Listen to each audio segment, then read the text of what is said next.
Hello everyone, कैसे हैं आप सभी। आई होप आप सभी अच्छे होंगे और आप सभी लोगों की प्रिपरेशन काफ़ी अच्छी चल रही होगी। सो आज हम करने वाले हैं हमारा 2023 का जो क्वेश्चन पेपर है एच टेट के एग्ज़ाम का कॉमर्स, वो हम सोल्व कर रहे हैं।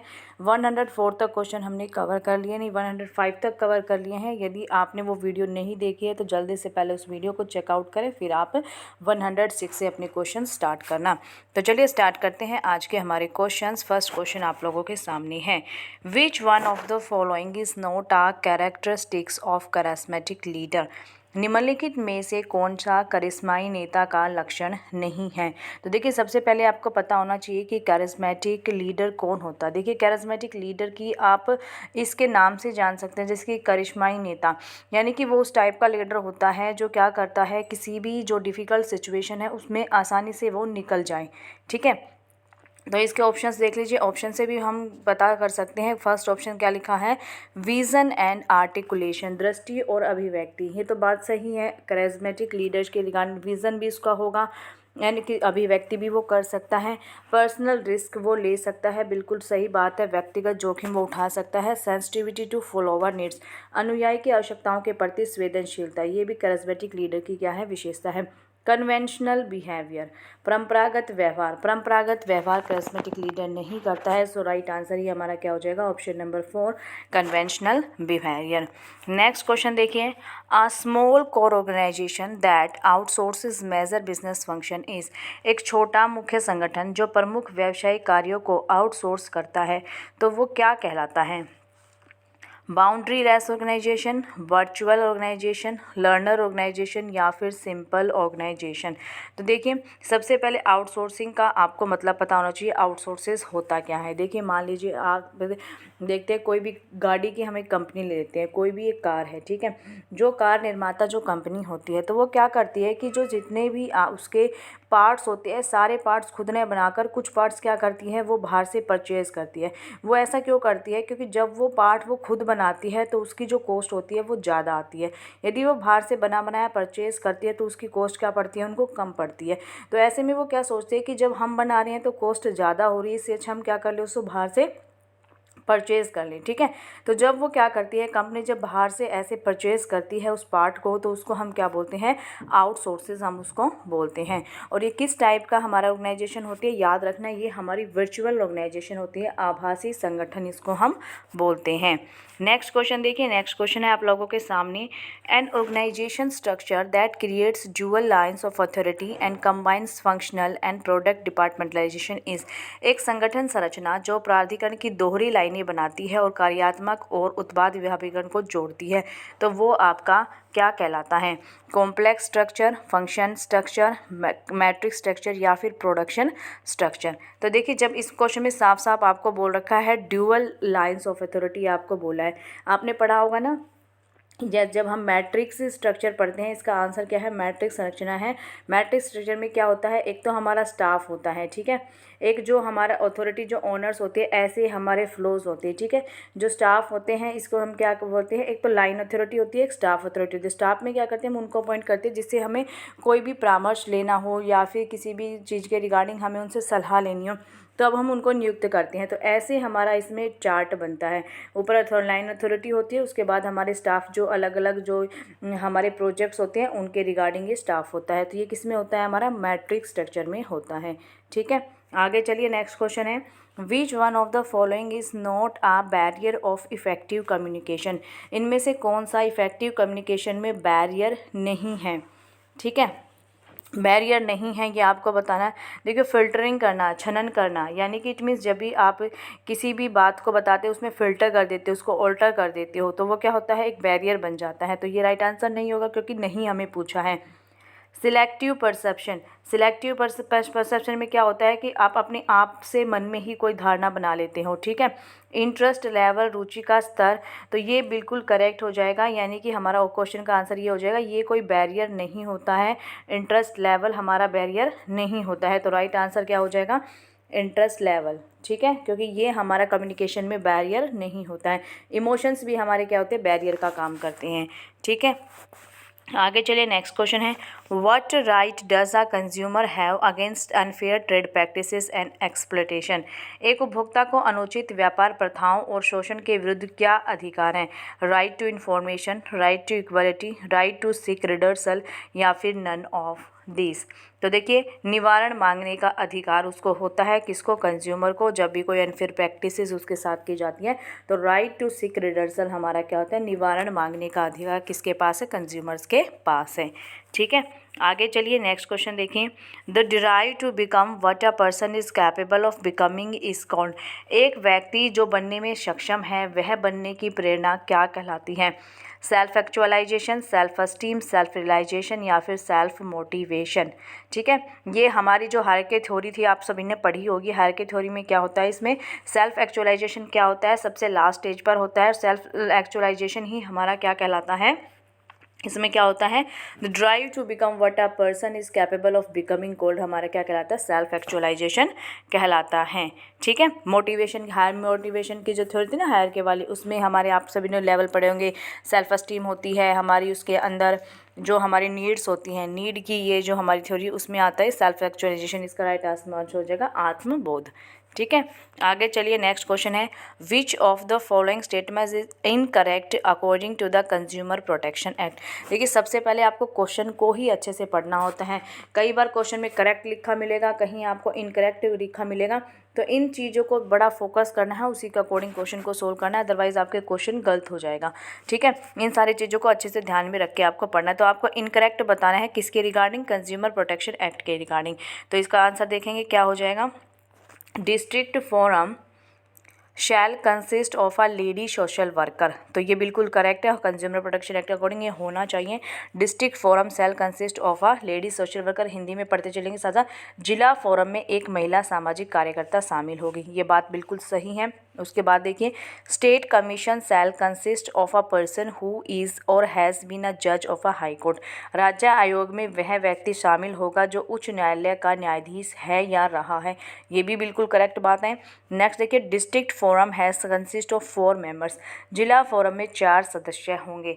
तो ये बिल्कुल गलत बात है, जिला फोरम में हमारे 2 सदस्य होने चाहिए। तो राइट आंसर ये हमारा क्या हो जाएगा? इनकरेक्ट क्या हो जाएगा? ये हो जाएगा, क्योंकि 4 मेंबर्स ना होने चाहिए, बल्कि कितने होने चाहिए भाई? 2 मेंबर होने चाहिए वहाँ पर। ठीक है, फोर्थ ऑप्शन भी देख लेते हैं हम एक बार। National consumer disputes redressal commission shall consist of a person who is or has been a जज ऑफ द सुप्रीम कोर्ट। राष्ट्रीय उपभोक्ता निवारण आयोग में एक व्यक्ति शामिल होगा जो सर्वोच्च न्यायालय का न्यायाधीश है या रहा है। तो ये बात भी बिल्कुल करेक्ट है। ठीक है, आगे चलिए, नेक्स्ट क्वेश्चन देखते हैं। Depreciation is the process of. Depreciation कौन सी प्रोसेस होती है? वैल्यूएशन ऑफ एसेट्स की, allocation of cost, both 1 and 2 या फिर नन ऑफ दिस। मूल्यह्रास की प्रक्रिया है, क्या होती है मूल्यह्रास? डेप्रिसिएशन आप सभी लोगों ने, सभी बच्चों ने डेप्रिसिएशन का चैप्टर पढ़ा होगा, जितने भी आप कॉमर्स के स्टूडेंट हैं। ऐसा तो हो ही नहीं सकता कि आप लोगों ने डेप्रिसिएशन चैप्टर ना पढ़ा हो। तो डेप्रिसिएशन क्या होता है? वैल्यूएशन ऑफ एसेट्स, एसेट्स का आप वैल्यू करते हैं? नहीं। एलोकेशन ऑफ कॉस्ट होता है, क्योंकि डेप्रिसिएशन में क्या करते हैं, आप किसी भी एसेट्स का डेप्रिसिएशन फाइंड करते हैं, उसको ईयर के अकॉर्डिंग उसको क्या करते चलते हैं, वो जो एसेट्स है उसकी वैल्यू में से उसको कट करते जाते हैं। तो एलोकेशन ऑफ कॉस्ट आपका क्या हो जाएगा? राइट आंसर हो जाएगा। डेप्रिसिएशन क्या होता है? एलोकेशन ऑफ कॉस्ट, लागत का आवंटन होता है। ठीक है, आगे देखिए, नेक्स्ट क्वेश्चन है, dividend received by other than financial enterprise is shown in the cash flow statement under. इस टाइप के क्वेश्चन को ध्यान से पढ़ना हमेशा कैश फ्लो स्टेटमेंट के अंदर, क्योंकि आपको सबसे पहले ये देखना पड़ता है कि जो क्वेश्चन पूछा है वो आपका फाइनेंशियल कंपनीज़ के रिगार्डिंग पूछा है या फिर जो नॉर्मल कंपनीज़ होती है उनके रिगार्डिंग पूछा है, क्योंकि यहीं से क्वेश्चन में चेंज आ जाता है। ठीक है, तो देखिए, सबसे पहले आप सभी को पता होगा कि कैश फ्लो के अंदर आप 3 एक्टिविटीज़ बनाते हैं। ठीक है, एक होती है आपकी ऑपरेटिंग एक्टिविटीज़, उसके बाद आप बनाते हैं इन्वेस्टिंग एक्टिविटी एंड फिर बनाते हैं फाइनेंशिंग एक्टिविटी। तो ये 3 एक्टिविटी आप बनाते हैं किसके अंदर? कैश फ्लो स्टेटमेंट के अंदर। ठीक है, अब यहाँ पे लिखा है डिविडेंड रिसीव्ड, यानी कि डिविडेंड आपको मिला है। तो सबसे पहले आपको पता होना चाहिए कि इन एक्टिविटीज़ के अंदर क्या क्या आता है। ऑपरेटिंग एक्टिविटीज़ में वो सारी चीज़ें आती है जो आप अपने बिजनेस को रन करने के दौरान जितना भी वर्क करते हैं, जिस टाइप का आपका बिजनेस होता है, उस टाइप के रिगार्डिंग जितनी भी एक्टिविटीज़ आएगी वो आपकी ऑपरेटिंग एक्टिविटीज़ में आएंगी। इन्वेस्टिंग एक्टिविटीज़ में जो वो एक्टिविटी आ जाएगी जहाँ पर आपने इन्वेस्ट कर रखा होगा, कहीं से आपने शेयर्स ले रखे होंगे, कहीं से आपने डिबेंचर्स आपने इशू कर रखे होंगे, या जहाँ जिस चीज़ में भी आपने इन्वेस्ट, डिबेंचर तो लोन आ जाएगा, डिबेंचर नहीं, जितनी भी कहीं पे इन्वेस्टमेंट कर रखी हो या शेयर्स में इन्वेस्ट कर रखा हो, जहाँ पर भी आपने इन्वेस्ट कर रखा हो तो वहाँ पर आ जाएगी इन्वेस्टिंग एक्ट। और फाइनेंशिंग में वो आ जाता है, यानी कि आपने कहाँ कहाँ से अपना फाइनेंस इकट्ठा किया हुआ है, ठीक है, तो वो सारी क्या आ जाएगी, फाइनेंशिंग एक्टिविटीज़ में आ जाएंगी। अब क्वेश्चन में पूछा है कि फाइनेंशियल एंटरप्राइज के रिगार्डिंग डिविडेंड रिसीव्ड, ये जो चीज़ें मैंने बताई वो नॉर्मल बातें बताई थी, ठीक है। अब जब फाइनेंशियल एंटरप्राइज की बात करते हैं, जहाँ पर देखिए डिविडेंड जो रिसीव्ड है, यदि फाइनेंशियल एंटरप्राइज होती तो फाइनेंशियल एंटरप्राइज के लिए क्या होता है, डिविडेंड जो रिसीव होगा वो आपका क्या कहलाएगा, सोचिए। फाइनेंशियल एंटरप्राइजेज में जो डिविडेंड जो आपका होगा ये आपका ऑपरेटिंग एक्टिविटीज़ में होगा, क्योंकि फाइनेंस का काम ही भाई यही है, डेली रूटीन में आपने खरीद बेचना, वहाँ से डिविडेंड जो आएगा, इंटरेस्ट आएगा, वो सारी चीज़ें किस में आती है, ऑपरेटिंग एक्टिविटीज़ में आती हैं। अगर हम बात करते हैं नॉर्मल कंपनीज़ की, तो नॉर्मल कंपनी को डिविडेंड कब रिसीव होगा, जब वो इन्वेस्ट करेंगे किसी भी चीज़ में, तो वहाँ पर तो ये आ जाएगा इन्वेस्टिंग एक्टिविटीज़ में, ठीक है। ये बातें आपको समझ में आई। अब क्वेश्चन को ध्यान से पढ़ो, क्वेश्चन में क्या बोला है, देखिए, dividend received by other than financial companies. Question में क्या लिखा, other than financial companies, it means वो नॉर्मल कंपनी की बात कर रहा है, तो डिविडेंड रिसीव्ड होगा तो इसको हम कहाँ पर शो करेंगे, इन्वेस्टिंग एक्टिविटी में शो करेंगे, क्योंकि यहाँ पर ये फाइनेंशियल एंटरप्राइज नहीं है। यदि डिविडेंड पेड होता है, इसकी जगह डिविडेंड रिसीव की जगह क्या होता है, डिविडेंड पेड। डिविडेंड पे कब करोगे, जब आप नॉर्मल कंपनी की बात होगा तो ये फाइनेंशियल एक्टिविटीज़ में आ जाएगा, ठीक है। और यदि डिविडेंड रिसीव्ड यहीं पे सेम लिखा होता है कि फाइनेंशियल एंटरप्राइज होती तो वहाँ पर आंसर क्या हो जाता, आपका ऑपरेटिंग एक्टिविटीज़ हो जाता, लेकिन इस पार्टिकुलर क्वेश्चन का राइट आंसर क्या हो जाएगा, इन्वेस्टिंग एक्टिविटीज़, ठीक है। आगे चलिए नेक्स्ट क्वेश्चन देखिए, match list 1 with list 2 and select the correct answer using codes given below as the list, ठीक है। देखेंगे सभी, आपको अकाउंटिंग स्टैंडर्ड्स दे रखे हैं और वो बता रखे हैं कि इनके ऑब्जेक्ट देखिए, अकाउंटिंग स्टैंडर्ड में कौन सी क्या क्या चीज़ें आप लोगों की आती हैं, ठीक है। तो देखेंगे सभी क्या इसका राइट आंसर होने वाला है। तो अकाउंटिंग स्टैंडर्ड 9 जो बात करता है वो आपकी किसकी बात करता है, वो बात करता है रिवेन्यू रिकॉग्निजेशन की। इसको वही बच्चा सोल्व कर पाएगा जिसने अकाउंटिंग स्टैंडर्ड लर्न कर रखे होंगे, ठीक है। अकाउंटिंग स्टैंडर्ड 10 जो है वो प्रॉपर्टी एंड प्लांट इक्विपमेंट के रिगार्डिंग है। अकाउंटिंग स्टैंडर्ड 16 आपका बात करता है किसके रिगार्डिंग, बोरोइंग कॉस्ट के रिगार्डिंग। एंड अकाउंटिंग स्टैंडर्ड होता है सेगमेंट रिपोर्टिंग के रिगार्डिंग। तो ऑप्शंस क्या बन जाएगा, फर्स्ट का फर्स्ट आ जाएगा, सेकंड का बी का सेकंड आ जाएगा, थर्ड का फोर्थ, यानी कि ऑप्शन नंबर 3 जो हो जाएगा वो आप लोगों का राइट आंसर हो जाएगा। आगे देखिए नेक्स्ट क्वेश्चन है, next question number 16, which of the following statement is incorrect. इनमें से कौन सी स्टेटमेंट ऐसी है जो इनकरेक्ट है, ठीक है। तो देखिए क्या है, depreciation is an amortised expenditure. Depreciation क्या है, एक अनअमोर्टाइज्ड एक्सपेंडिचर है, मूल्यह्रास समाप्त हुआ व्यय है, बिल्कुल करेक्ट बात है ये डेप्रिसिएशन के रिगार्डिंग। नेक्स्ट देखिए, stock at the end of appears in the trial balance is taken only to the balance sheet. तो ये भी बिल्कुल सही है, जो भी स्टॉक होता है वो आपका यदि ट्रायल बैलेंस में अपीयर हो रखा है तो उसको आप सिर्फ कहाँ पर शो करेंगे, बैलेंस शीट के अंदर शो करेंगे, क्योंकि यदि वो ट्रायल बैलेंस में आया हुआ इट मीन्स उसकी जो फर्दर जो फर्स्ट एंट्रीज है वो सारी हो चुकी होगी, तो उसको सिर्फ आप कहाँ पर शो करोगे, बैलेंस शीट के अंदर शो करोगे। यदि आपका जो स्टॉक है वो आपका ट्रायल बैलेंस से बाहर है, यानी कि कहीं एडजस्ट में आपको दे रखा है, एडजस्टमेंट्स में, तो वहाँ पर आपको उसको क्या करना पड़ेगा, दो जगह एंट्री करनी पड़ेगी, या तो आपका ट्रेडिंग में या फिर पीएनएल में या फिर उसके साथ साथ बैलेंस शीट में, ठीक है। तो जब आपका ट्रायल बैलेंस में दे रखा होगा तो सिर्फ आप उसको कहाँ पर शो करेंगे, बैलेंस शीट में शो करेंगे, ये बिल्कुल करेक्ट है।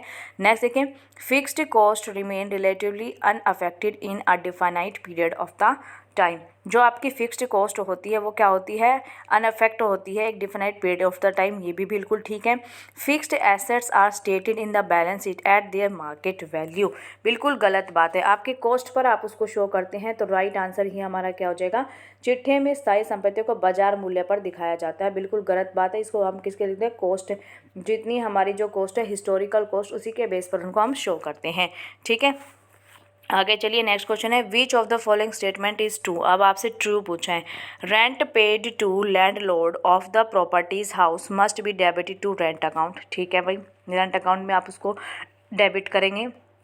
नेक्स्ट देखिए, on purchases of furniture the amount spend on repair should be debited to repairs account.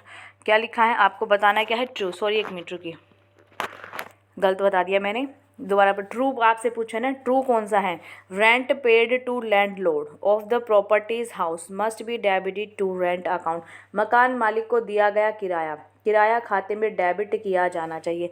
गलत बात है, ये गलत है, रेंट ये एंट्री हमारी गलत हो जाएगी, ऐसे नहीं होगा।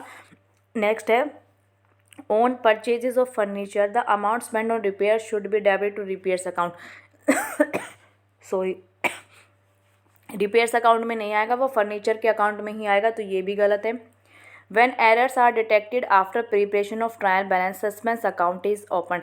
जब भी आप ट्रायल बैलेंस में आप क्या कर रहे हैं, डिटेक्ट कर रहे हैं, मतलब सॉरी कोई भी एरर डिटेक्ट हो रहा है आपका ट्रायल बैलेंस में, तो वहाँ पर आप क्या कर देते हैं, सस्पेंस अकाउंट ओपन कर देते हैं। ये बिल्कुल करेक्ट बात है, तो यही हमारा ट्रू हो जाएगा।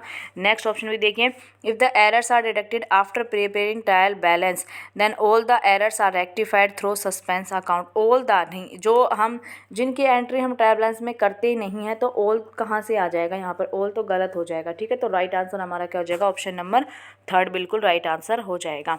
नेक्स्ट क्वेश्चन देखिए, विच of the following statement is true. ये भी आपको ट्रू फॉल्स आपको बताना है। Accrual concept implies accounting on cash basis. क्या बताना है, ट्रू हमें बताना है। ठीक है, तो अक्रूवल कॉन्सेप्ट उपार्जन अवधारणा में लेखांकन कैश के आधार पर किया जाता है। नहीं भाई, अक्रूवल बेसिस में क्या होता है कि जो भी ट्रांजैक्शन जब होती है, चाहे वो कैश में आपको रिसीव हुई हो या ना हुई हो, तो आप उसको उसी टाइम पर रिकॉर्ड कर लेंगे, तो ये तो गलत हो जाएगा, कैश बेसिस पर नहीं होगा। Bank account is a real account, जो आपका बैंक अकाउंट है वो रियल अकाउंट है, ये भी गलत है, बैंक रियल अकाउंट नहीं है। Laser is a set of account, laser is a set of accounts, बिल्कुल सही बात है, खाता भाई खातों का एक क्या होती है, सेट होती है। Accounting is concern with monetary and non monetary transaction, लेखांकन मौद्रिक एवं गैर मौद्रिक व्यवहारों से संबंधित है। नहीं, अकाउंट में हमेशा आप मॉनेटरी ट्रांजैक्शन को शो करते हैं, note a non monetary transaction, तो ये भी आप लोगों का गलत हो जाएगा। तो ट्रू क्या हो जाएगा, ledger is a set of accounts is the right answer. Next देखिए, contingent liability shown a note below the balance sheet, this arises out of. ये किस आपके कन्वेंशन या फिर प्रिंसिपल के रिगार्डिंग होता है कि जो आपकी कंटीजेंट लायबिलिटी होती है उसको आप बैलेंस शीट के फुट नोट में उसको शो करते हैं। तो ये साफ साफ सभी बच्चे बता देंगे, कन्वेंशन ऑफ डिस्क्लोजर इसका राइट आंसर हो जाएगा, क्योंकि कन्वेंशन ऑफ डिस्क्लोजर हमारा क्या कहता है कि जो भी इंपॉर्टेंट चीज़ें होती है बिजनेस के रिगार्डिंग, ऑर्गेनाइजेशन के रिगार्डिंग, उसको आपको शो करना है।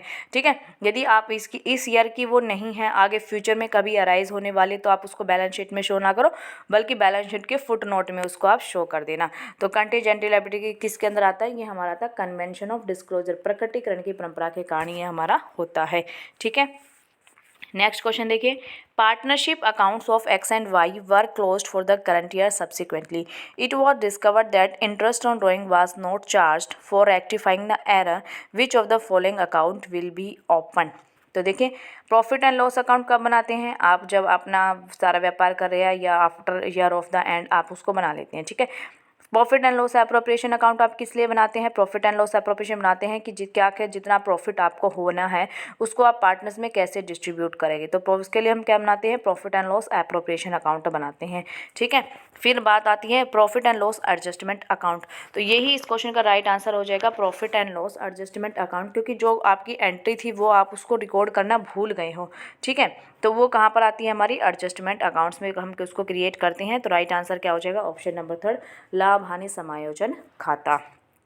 ठीक है, तो ये थे आज के हमारे क्वेश्चंस। आई होप आप लोगों को क्वेश्चंस अच्छे लगे होंगे। रिमेनिंग क्वेश्चन हम नेक्स्ट क्लास में कवर करेंगे, तो आप जल्दी से चैनल को सब्सक्राइब कर लेना, वीडियो को लाइक कर देना। मिलते हैं नेक्स्ट क्लास में, bye bye and take care.